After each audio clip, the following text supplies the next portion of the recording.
Bonjour. Bonjour. Aujourd'hui, c'est un autre jour. Nous sommes encore toujours dans notre plantation. Et on a du travail aujourd'hui. Je voudrais vous faire part de... vous voyez par exemple ceci. C'est un avocatier. Ce sont des avocatiers. C'est une pépinière d'avocatiers que je vais placer ici. Donc, je vais aller... Nous allons retirer ça aujourd'hui. On va remettre ça au sol. Et ici, là, c'est une pépinière. Vous voyez ici, par exemple, ce sont les corosoliers.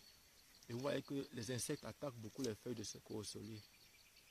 Donc, nous allons voir si on peut utiliser certains types d'herbicides. Ici, bon, nous allons utiliser le ail.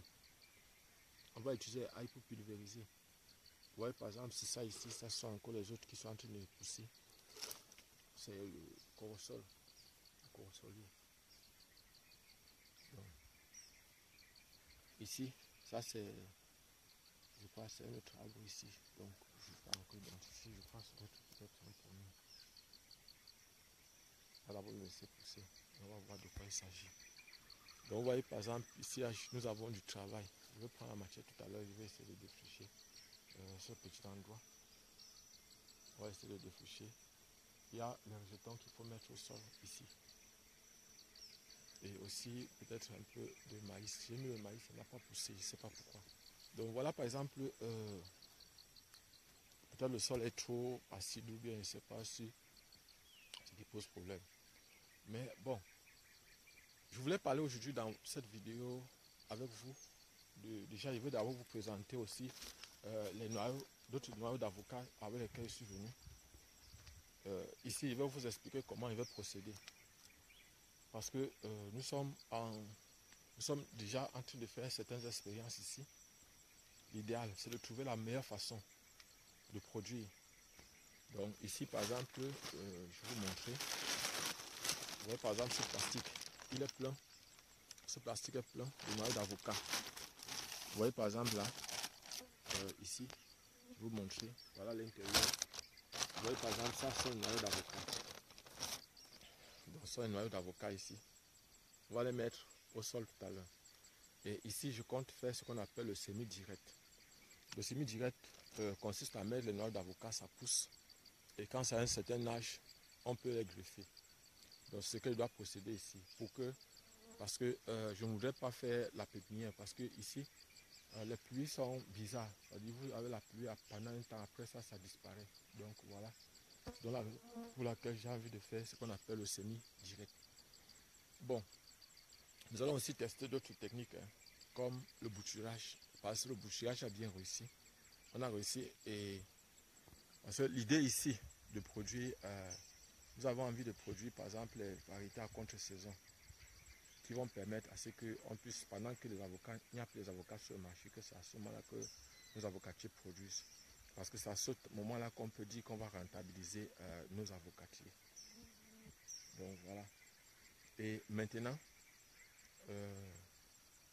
vous avez vu, donc ce que nous on va faire, c'est qu'on va faire ce qu'on appelle dans le semi, comme je l'ai dit tout à l'heure, le semi-direct, avec nos avocatiers, avec nos semences d'avocat. Je vais chercher un endroit, il va m'asseoir. Voilà. Donc, et maintenant dans cette vidéo, je vais donner quelques conseils aux gens, aux personnes qui préparent les concours. Nous sommes en 2024, nous sommes en juin. Nous sommes peut-être je crois le 4 ou le 5 juin. Nous sommes entre le 4 et le 5 juin 2024. Et je voudrais attirer l'attention des différents candidats aux différents concours que, franchement, les choses ne seront pas difficiles. Les concours ne seront pas difficiles. L'idéal, c'est d'abord l'information. Moi, j'ai créé cette chaîne YouTube pour aussi donner des informations parce que j'ai eu l'impression que tout ce que le gouvernement camerounais fait, tout ce qu'il y a plein de choses qu'ils font et qu'ils font de bien. Quand c'est bien, il faut dire c'est bien. Il y a beaucoup de choses qu'ils font et que c'est bien, mais qui ne sont pas visibles, que les gens ne voient pas. Beaucoup de choses qu'ils font. Il y a les concours qui sont lancés tous les jours, mais il n'y a qu'une poignée de personnes qui sont au courant. Et ces personnes maudissent notre gouvernement chaque fois. Ils disent des mauvaises choses à leur égard. Toutefois, ne sachant pas tout ce que le gouvernement fait pour le Cameroun et pour les Camerounais. Donc c'est la raison pour laquelle personnellement, j'ai pris sur moi de créer la chaîne et de faire en sorte que au niveau des concours, que par exemple les gens qui ont les difficultés, que leurs difficultés soient aussi levées. Par exemple en mathématiques, en physique, en chimie, en informatique. Je publie constamment les vidéos où je corrige les anciens sujets. Je présente les anciens sujets pour que les candidats, avant parfois d'aller composer, sachent quels sont les épreuves, quels sont les sujets, quels sont les chapitres, quel est le programme même du concours. Et voilà notre problème que les gens ont ici chez nous. Je vais essayer de citer quelques problèmes que les personnes qui se préparent souvent au concours ont. Les gens viennent dans les groupes de prépa. Ils ne savent même pas quel est le programme du concours. Je vais vous expliquer une chose. Ce qu'il faut savoir, c'est qu'en temps normal au niveau du Cameroun, les programmes de concours sont lesquels? Lorsque vous voulez faire un concours au niveau baccalauréat, le programme c'est celui des classes de seconde, première et terminale. Je précise bien. Lorsque vous voulez faire un concours au niveau du Cameroun, au niveau baccalauréat, les programmes sont ceux des classes de seconde C, surtout si c'est un concours scientifique. Seconde C, c'est première D, première C, première et terminale D, terminale C, terminale E, terminale F, bref, toutes les terminales scientifiques et techniques. Donc, je dis ça pourquoi? Parce que la plupart du temps, les gens me demandent comment c'est fait qu'on interroge sur certaines choses qu'on voit à l'université. Dans les programmes, on dit que le concours est niveau baccalauréat. Mais on interroge sur les choses qu'on a vues en première année à l'université ou en deuxième année à l'université. Je vais expliquer cela. En fait, quand j'ai dit tout à l'heure que les programmes sont ceux des classes de seconde, de première et de terminale, j'ai oublié de vous dire que aussi du DCA O-Level et du DCA A-Level. Donc dans le sous-système anglophone. Donc, vous devez travailler les programmes du système francophone et les programmes du sous-système anglophone.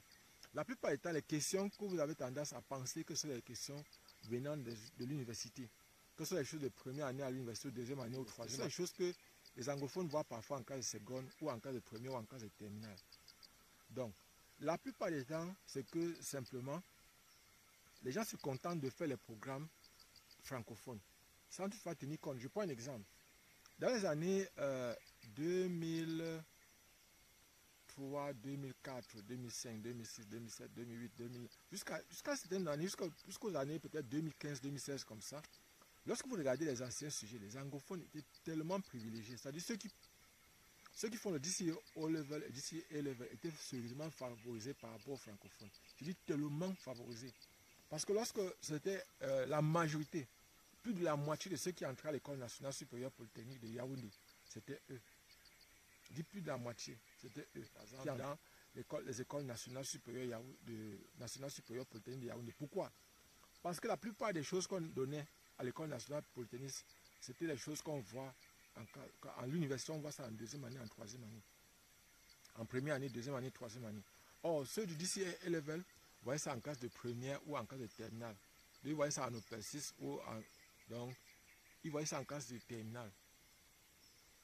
Et vous voyez que, par exemple, quand c'est comme ça, bon, les francophones pensaient que c'était qu'on introduisait les choses de l'université. Donc, et la plupart du temps, pour qu'un francophone réussisse au concours à l'époque, quand il y avait une seule école nationale supérieure polytechnique à Yaoundé, pour réussir, le francophone devait aller d'abord faire au moins 1 an ou 2 ans à l'université. Au moins 1 an à l'université. C'est difficile de voir un francophone qui passe au concours directement après son baccalauréat. C'était difficile, presque impossible. Aujourd'hui, c'est possible. Aujourd'hui, parce que aujourd'hui, les connaissances sont à la portée de tous et il y a les groupes de prépa, il y a tout qui font en sorte que les niveaux sont équilibrés. Donc, c'est une façon de dire simplement que les programmes ne sont pas seulement ceux des francophones, c'est aussi ceux des anglophones. C'est-à-dire que celui qui a fait la sous-section anglophone ou qui a fait la sous-section francophone doit voir le programme l'un de l'autre. C'est-à-dire celui qui a fait le programme francophone doit regarder qu'est-ce qui lui manque dans son programme, dans le système anglophone. Celui qui a fait le système anglophone doit regarder chez les francophones ce qui manque dans son sous-système. Ça, c'est pour mieux préparer son concours. Et je précise qu'une personne qui prépare bien son concours va réussir. Les gens me disent chaque fois que, oh, toi tu es là, tu défends les gens, les mauvais gens, tout ça. Écoutez, vous devez vous former. Vous devez vous former. Mon objectif n'est pas là pour faire de la politique ou bien pour entrer dans les idées des gens qui font la politique. Je ne suis pas là. Il y a les gens qui font ça. Moi, mon problème, c'est de vous informer qu'il y a les concours et que ces concours existent et que vous avez vos places et que ces places existent et que vous pouvez réussir à votre concours si vous préparez. Et de ne pas vous fier à ce que les gens racontent tous les temps. Oh, le Choco a fait ceci, oh, le réseau a fait ceci. Il y a les listes qui viennent de ceci, du Sénat, de la présidence de la République, du Premier ministère, de ceci. Non. Organisez-vous et travaillez, vous allez réussir. Nous préparons les candidats depuis des années. Et nos candidats réussissent. Ils ne réussissent pas parce que peut-être ils ont un réseau, non. Ils réussissent parce qu'ils ont bien travaillé. Et il y a une autre personne qui m'a parlé dans une précédente vidéo, qui m'a posé un problème concernant l'équilibre régional. Je vais revenir un peu là-dessus dans cette vidéo. En fait, en quoi consiste l'équilibre régional? C'est un principe basé sur le fait que toutes les personnes, toutes les régions, toutes les communautés du Cameroun doivent être représentées dans les différentes grandes écoles qui existent au Cameroun. Ça, c'est un principe. C'est-à-dire que chaque grande région du Cameroun doit être représentée dans chaque grande école. Mais ça, c'est un principe, je précise bien. Un principe, c'est quelque chose que l'expérience vérifie, mais qu'on ne démontre pas. En chimie, en physique, c'est ça un principe. Ou en mathématiques, c'est ça un principe. On ne démontre pas, mais l'expérience vérifie. Mais maintenant, lorsque vous travaillez, si vous êtes dans des régions, par exemple, qui sont parfois défavorisées, comme les régions de l'Ouest, les régions du littoral, la région du littoral, les régions du centre, où les gens sont souvent tellement nombreux dans les concours, vous pourriez penser que vous pourriez être défavorisé. Non, ne pensez pas à ça.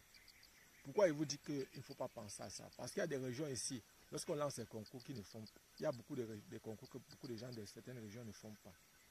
Donc, et on ne peut pas laisser place vide parce qu'on va, si on a dit qu'on va prendre 100 personnes, s'il y a par exemple les 8 régions qui se représentent, ce sont ces 8 régions qui vont se répartir à différentes places qui seront là.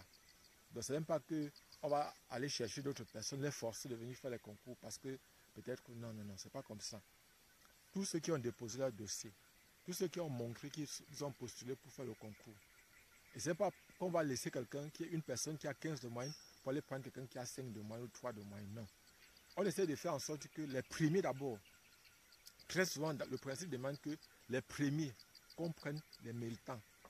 C'est-à-dire si par exemple on veut prendre 100 places, on va prendre peut-être les 40 ou les 30 premiers là. Les 30 premiers là, on ne regarde pas. On va prendre les méritants. Maintenant, les 70 autres, on peut maintenant regarder. C'est-à-dire s'il y a peut-être une région ou peut-être si on voit peut-être il y a quelqu'un, une personne qui a 14 de moyenne et que d'une région et qu'il y a déjà eu beaucoup de personnes de cette région-là qui ont aussi eu les 14, les 15 de moyenne et tout ça. Et que si on fait passer seulement les méritants, on va retrouver peut-être au niveau de l'école de formation, peut-être 80% des personnes venant d'une seule région, ce n'est pas bien. Là, c'est en vous-même. C'est ce qu'on appelle la justesse, pas la justice. C'est la justesse. C'est-à-dire que le fait de vouloir que tout le monde soit là, de vouloir partager le gâteau, c'est-à-dire s'il y a quelque chose à partager, parce que celui qui est fort là peut réussir à notre concours. Et c'est de faire en sorte que, par exemple, tout le monde soit représenté dans cette école, que tous les Camerounais y soient. Mais cela pose aussi un autre problème. Vous allez m'excuser, je parle de ce problème dans cette vidéo. J'ai fait un constat amer ici, dans la région de l'Est où je suis. Avant le bac technique, j'ai travaillé avec un élève du lycée technique. Et je l'aidais parce que c'est un petit avec lequel nous avons travaillé pendant un temps. Et je l'aidais en mathématiques uniquement. Et il m'a fait comprendre que c'est son professeur de mécanique qui lui a donné mathématiques. Et parce que je lui ai demandé ça pourquoi. Je lui ai demandé qu'il vous donne même mathématiques. Il me dit que c'est son professeur de mécanique et qu'il vient quand il est libre. Parce que je voyais qu'il y avait trop d'erreurs dans le cours. Il y avait trop d'erreurs dans les épreuves, dans les sujets qu'il donnait. Et je me posais la question, mais c'est quel prof de maths qui donne les choses comme ça? Et s'il vous plaît, ça c'est un cri de cœur que je lance aux membres de notre gouvernement, du gouvernement camerounais, s'il vous plaît. Faites en sorte qu'il y ait les bons enseignants aussi à l'Est. L'Est n'est pas un endroit où on punit les gens. Lorsqu'on doit envoyer les gens là-bas, c'est pour les punir. Parce que j'ai l'impression que ici où je suis, je vais vous dire, personnellement, ça me fait tellement mal. La plupart du temps, les personnes qui sont ici, les fonctionnaires qui sont ici sont comme des fonctionnaires punis, surtout en ce qui concerne l'enseignement et la santé. Surtout l'enseignement, tous les enseignants. Vous voyez, par exemple, lorsqu'on veut punir une personne, on dit qu'on va t'envoyer à l'Est. Et c'est comme si l'Est était un endroit qu'on ne développait pas parce qu'on veut utiliser ça comme prison, comme punition, comme endroit pour la punition. Ici, par exemple, que ce soit au lycée classique, il y a un manque criard d'enseignants. Il y a un manque criard d'enseignants. Même ici au lycée bilingue, j'ai demandé à celui qui donne maths en terminale A. Au début de l'année de cette année-ci, j'ai le fils de mon bailleur qui fait terminale A. Et j'ai essayé de regarder les preuves de la première séquence. J'ai regardé, il y avait les erreurs dedans. La correction, je dis même la correction que l'enseignant a fait était fausse. J'ai demandé, mais je dis, finalement, c'est qui vous donne maths ici? Donc franchement, vous allez m'excuser, mais je voudrais, s'il y a possibilité, s'il y a moyen, s'il y a possibilité, aidez-nous. Faites en sorte aussi que dans toutes les régions, que par exemple les enseignants, les meilleurs enseignants y soient. Ici, il y a un manque d'enseignants, un genre seulement. Il y a un manque d'enseignants. Et quand on recrute des enseignants, la plupart du temps, pourquoi on ne recrute pas les enseignants qui peuvent rester ici? Parce que tous les enseignants qui sont ici, et je vais vous expliquer encore notre truc qu'il y a ici. Ici, il y a une punition qu'on fait sur les enseignants, que les enseignants ont. C'est pour ça que les enseignants ont tendance peut-être à fuir cette région, à fuir ce département ou cet endroit. Je m'explique. Certains enseignants m'ont fait part du fait que lorsqu'ils sont ici, par exemple, un professeur de lycée, normalement, de lycée d'enseignement général, un PLEG, a droit à 18 heures de cours par semaine. Et un PSEG, c'est-à-dire Bac plus 3, a droit normalement à 22 heures de cours par semaine. Or, ici, dans les villes de Yaoundé et de Douala, il y a des enseignants qui font les 4 heures, les 10 heures de temps par semaine. Or, dans cette ville, c'est-à-dire dans la ville de Batouri ou dans l'Est de façon générale, les préfets, les sous-préfets s'arrangent à ce que les enseignants, c'est-à-dire leur quota de 18 heures pour les PLEG et 22 heures pour les PSEG. Et ça fait que l'enseignant est étouffé. Ça veut dire qu'un enseignant de maths se trouve en train d'enseigner la physique, alors qu'il ne connaît rien en physique. Un enseignant de physique ou de chimie se retrouve en train d'enseigner la maths, alors qu'il ne connaît rien en maths. Ça fait donc maintenant qu'on abrutit les enfants. Au lieu de laisser les enseignants se contenter de leur matière qu'ils ont fait à l'école, qu'ils ont appris. S'il vous plaît, aidez-nous. Notre souhait, c'est d'avoir les meilleurs. C'est de travailler avec les meilleurs, s'il vous plaît. Bon, ça c'était en passant. Ça, c'est ce que j'ai pu constater. Donc, pour ceux qui veulent se préparer au concours, nous sommes là. Pour ceux qui ont besoin de documents pour les préparer au concours, nous sommes là. Ceux qui sont dans la ville de Yaoundé, par exemple, Yaoundé et Douala, pour le moment, si vous voulez faire vos prépas concours, faites-nous signe. Et je précise que nous allons commencer dans les prépas en ligne. Pour ceux qui veulent, inscrivez-vous. Je vous ai dit, par mois, c'est 15 000. Mais pour ceux qui veulent faire prépa Polytech maintenant, c'est 30 000 jusqu'à la date de compo. Je précise bien, prépa Polytech, c'est 30 000 jusqu'à la date de compo. Donc vous payez directement les 30 000. On travaille en ligne. Vous avez parlé du fait qu'on doit travailler chaque soir. Et donc d'ici demain ou d'ici quelques jours, je vais arranger mon téléphone. Il y a des personnes qui me demandent constamment les anciens sujets. J'ai les anciens sujets à la maison, mais mon téléphone ne filme pas bien, ça filme flou. J'ai un nouveau téléphone qu'une personne franchement généreuse m'a donné dernièrement et c'est un très bon téléphone, ça filme bien. Donc je crois, je vais mettre la puce sur ça peut-être demain ou après-demain, d'ici quelques temps, Inch'Allah. Si Dieu voulant, bien sûr. Et on va se dire prochainement, Inch'Allah.